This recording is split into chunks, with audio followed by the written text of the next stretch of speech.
Account is freeze due to balance P2P. My total 4 account is freeze. My mother account also having a 6 complaint. Union Bank of India also having a 1 complaint. My dad's account also having a 3 complaint. My SBI account also having a 2 complaints. So here we can see how the complete family account is freeze blocked just because of one transaction, because once you receive the money and the same money part portion you transfer to your family, friend, mother, father, their account will also get freeze. Many people doing the P2P transaction, they sell the USDT, in return they get the money, but whatever money you receive, that is a fraudulent money, that is cyber fraud money, that is cheated money. And the person who get cheated, he raise a complaint and the money get transferred to your account, whether directly or through any other person. Then obviously police will also freeze your account and then you not able to withdraw the. तो अभी bank account freeze कर दिया गया है Gujarat police के द्वारा। आप उन्हें कैसे अप्रोच कर सकते हैं, कैसे मेल कर सकते हैं, कैसे एक्सप्लेनेशन दे सकते हैं, क्या क्या डॉक्यूमेंट्स आपको देने पड़ेंगे अकाउंट को अनफ्रीज़ कराने के लिए। तो आम तौर पे पहले तो आपकी ज़िम्मेदारी है बैंक को अप्रोच करें, बैंक से लिखित में लें या एक डिटेल इन्फॉर्मेशन लें कि किस पुलिस के द्वारा किस क्या कंप्लेंट नंबर है, आईओ का नंबर क्या है, जिससे कि आप उन कंसर्न पुलिस स्टेशन को मेल कर सकें, व्हाट्सएप पे कांटेक्ट कर सकें और अपनी इन्फॉर्मेशन दे सकें कि आपका अकाउंट जो ब्लॉक हुआ है, किस आपने क्या लेन देन किया था, किस पर्पज़ के लिए किया था, लॉफुल ट्रांजैक्शन था, किसी तरीके से आप क्राइम में इन्वॉल्व नहीं हैं, जो पैसा आया है उसके बारे में आपको जानकारी नहीं थी कि ये फ्रॉडेंट मनी है जो कि ट्रैवल होते हुए आपके अकाउंट तक पहुंचा है, और जो आपने ट्रांजेक्शन्स किए थे सामने वाले को आपने कुछ यूएसडीटी बेचा हो, कोई सामान बेचा हो, वो एक लीगल और लॉफुल था। इसलिए आप अपने Aadhaar card, PAN cards, bank account statements देंगे, पुलिस से रिक्वेस्ट करेंगे अकाउंट को फ्रीज़ करने के लिए या कम से कम डिस्प्यूटेड अमाउंट को होल्ड करके बाकी अकाउंट को अनफ्रीज़ करने के लिए। बहुत से लोगों को एनओसी दिया जाता है बट ये टाइम टेकिंग प्रोसेस होता है। पहले कंसर्न आईओ को कांटेक्ट करना, फिर स्टेट साइबर सेल हेड को कांटेक्ट करना, फिर उनके द्वारा आपके बैंक को मेल करना, जिसके बाद ही बैंक आपकी चीज़ों को अकाउंट को अनफ्रीज़ करता है या फिर होल्ड लगाता है। तो ऑनलाइन पैसा जब भी आप किसी से लेन देन कर रहे हैं बहुत ज़्यादा सावधानी बरतने की ज़रूरत है। आपको ये पता करना होगा कि सामने वाला क्या करता है, आपको जो वो पैसे भेज रहा है वो कहाँ से कमाता है और वो एक लीगल सोर्स है या नहीं है। अगर लीगल सोर्स नहीं है, डाउट है, सामने वाले की डिटेल्स लें, छानबीन करने के बाद ही पेमेंट एक्सेप्ट करें। टेलीग्राम प्रीपेड टास्क स्कैम में फंस गया हूँ। पहले ज्वाइनिंग बोनस के नाम पे मुझे बताया गया, फिर 150 रुपये दिए गए, 50 रुपये करके, और फिर मुझे ग्रुप में ज्वाइन कराया गया। वहाँ पे बताया गया कि आपको टास्क करना है, 2000 डिपॉजिट करेंगे तो बदले में आपको 3500 मिलेंगे बोनस के तौर पे। मेरे को 3500 इनिशियली मिले भी, फिर और टास्क दिए गए जहाँ 100 रुपये का टास्क मिला, उसके बाद 5000 रुपये इन्वेस्टमेंट करने को कहा, बदले में मेरे को 6500 रुपये मिले। अगेन इसी तरीके से मेरे को ये लोग टास्क देते, इसी तरीके से 5000 9000 रुपये डिपॉजिट करते गए। अब मुझे पता चल गया कि ये स्कैम है, मैंने काम करना छोड़ दिया, रिस्पॉन्स करना छोड़ दिया, बट मुझे डर है कि मेरा बैंक अकाउंट फ्रीज़ होगा क्या। मैं भी तो ऐसे बहुत से लोग हैं जो टेलीग्राम प्रीपेड टास्क में फंस रहे हैं। कई लोगों को कहा जाता है पैसे नहीं हैं, हम आपको पैसे देंगे, बैंक अकाउंट आपका होगा, आप उससे लोगों को पैसे भेजें, हम आपको पैसे देंगे, बदले में आप हमारे लिए यूएसडीटी बाई करें और फिर उसका कमीशन बोनस मिलेगा। आप अपना केवल बैंक अकाउंट दें और घर बैठे आप 2-3 हज़ार रुपये हर रोज़ का, महीने का हज़ारों रुपये कमा सकते हैं। केवल आपको अपने बैंक अकाउंट से अलग अलग लोगों को पैसे भेजने हैं, जो पैसा हम देंगे। सावधान हो जाएं, ऐसे किसी भी काम में इन्वॉल्व ना हो, बिकॉज़ यहाँ पे डायरेक्टली इनडायरेक्टली आपके बैंक अकाउंट को यूज़ किया जाता है ब्लैक मनी को रोटेट करने के लिए। सामने वाला जिसके साथ ठगी होती है, बिकॉज़ ये लोग क्या करते हैं, बड़े बड़े इन्वेस्टमेंट कराते हैं। इनिशियली आपको छोटा छोटा इन्वेस्टमेंट कराएंगे, बदले में रिटर्न भी देंगे, जिससे आपका ट्रस्ट बिल्टअप होगा।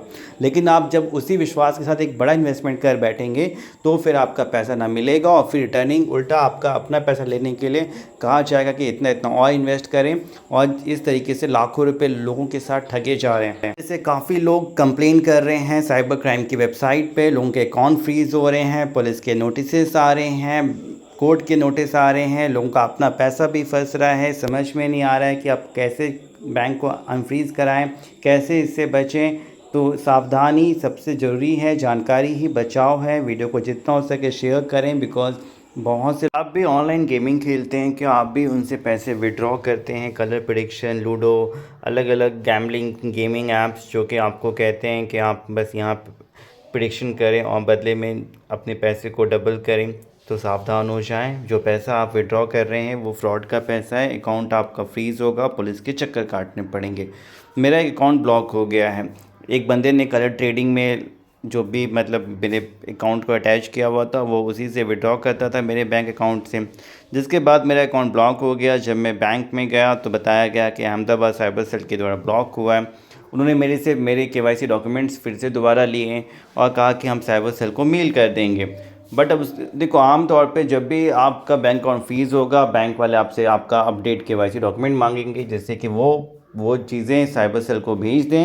अकाउंट आपका अनफ्रीज़ होगा साइबर सेल पुलिस के द्वारा ही, जिसके लिए आपको उनसे बात करनी होगी, केवाईसी डॉक्यूमेंट देने होंगे, अपना जो ट्रांजैक्शन है एक लॉफुल बताना होगा कि आपका कोई डायरेक्ट फ्रॉड से इन्वॉल्वमेंट नहीं है, आपने बस एक पार्ट पोर्शन विड्रॉ किया था, आप अनअवेयर थे कि जो पैसा विड्रॉ कर रहे हैं वो फ्रॉड का है, किसी भी तरीके से किसी भी लीगल एक्टिविटी क्राइम में आपका कोई इन्वॉल्वमेंट नहीं है। इसलिए बहुत से लोगों को ये चीज़ें बताई गई हैं कि कलर प्रेडिक्शन ऐप ना खेलें, क्योंकि इसमें दो ही चीज़ें होने जा रही हैं, आप पैसे गंवाएंगे अपना, या फिर जो पैसा विड्रॉ करेंगे वो फ्रॉड का होगा, जिससे आपका बैंक अकाउंट फ्रीज़ होगा। बेवजह आपको पुलिस के चक्कर, कोर्ट के चक्कर काटने पड़ेंगे, टेंशन होगा, घर पे पुलिस का नोटिस, कोर्ट का नोटिस, और फिर बहुत सारी समस्याएं, या फिर आपका अपना पैसा जो बैंक में है वो भी कई बार फंस जाता है, जिससे आप और ज़्यादा परेशान होंगे। बड़ा फ्रॉड होगा तो ज़्यादा पूछताछ होगी। इसलिए बैंक अकाउंट में कोई भी पैसा आप मंगा रहे हैं, विड्रॉ कर रहे हैं, कोई भी गेमिंग ऐप खेल रहे हैं, कलर प्रेडिक्शन ऐप खेल रहे हैं, टेलीग्राम पे कोई भी पैसा है, कहीं पे इन्वेस्टमेंट कर रहे हैं, कोई आपको कहता है कि अपना बैंक अकाउंट दे दो, मैं बस इससे पैसे विड्रॉ करूंगा, बदले में आपको कुछ कमीशन या महीने का 5-10 हज़ार रुपये दे दूंगा। सावधान हो जाएं, अपना बैंक अकाउंट किसी को मिसयूज़ करने ना दें, क्योंकि बैंक अकाउंट आपके नाम पे है, कल होके प्रॉब्लम होगी, आप पकड़े जाएंगे। और तो उन्होंने बोला आपने भी डालोगे तो आपको 205 रुपये मिलेंगे, तो मैंने डाल दिया। तो उन्होंने मुझे कहा कि आप पहले टेलीग्राम ग्रुप ज्वाइन कर लो, फिर अपनी डिटेल शेयर कर दो। मैंने कर दी उन्हें। तो उन्होंने मैंने 20 टास्क कंप्लीट किए थे, उन्होंने लगभग मुझे 730 रुपये दिए थे।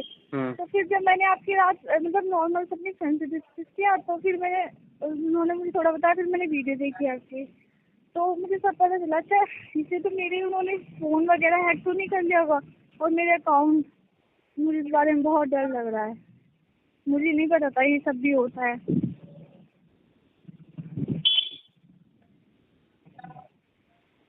मतलब टेलीग्राम का ही है ना आपका? टेलीग्राम में आपको हाँ रिव्यू हाँ के लिए हाँ।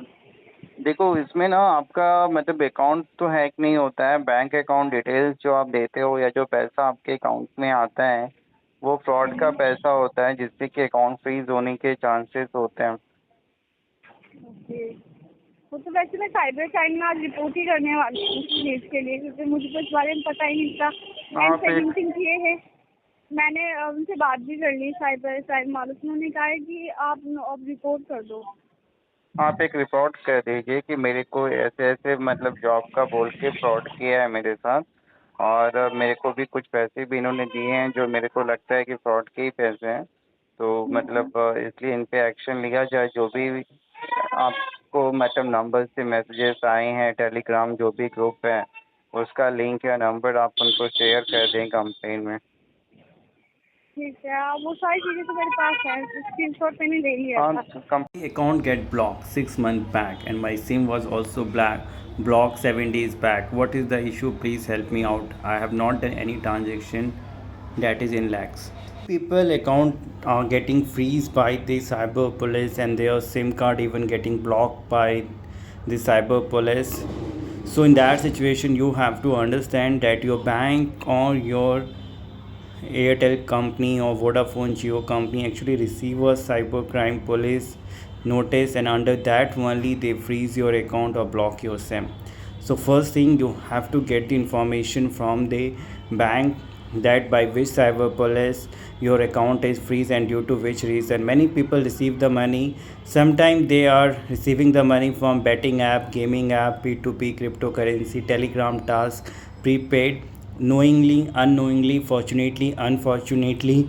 The person, those who are sending you the money, actually the money which they are sending, that is a cyber fraud money, and directly or indirectly, even if you receive a part portion of that money, your account will get freeze by the cyber police in a trail.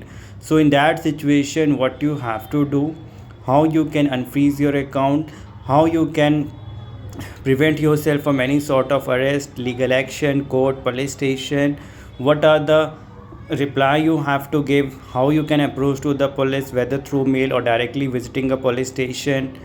Complete thing our lawyer is going to guide you step by step process, what actually happened, what you have to do, not to do, what are the documents required, is your statement in that situation, because people are not aware, and because of that sometimes unnecessarily they lost their time, money and mental peace also. So in case your account also get freeze, sim card block, or you receive any notice directly from a police station to appear in the police station under CRPC 41A, so what you have to do, how you can approach to the police. In case you are having any issue, you need any help, just WhatsApp us, we are there to help you. In case you need any assistance, we also can go to that directly to the cyber police on the behalf and can help you. So just WhatsApp us, get the help, save your time and money, like the video, share it, subscribe our channel.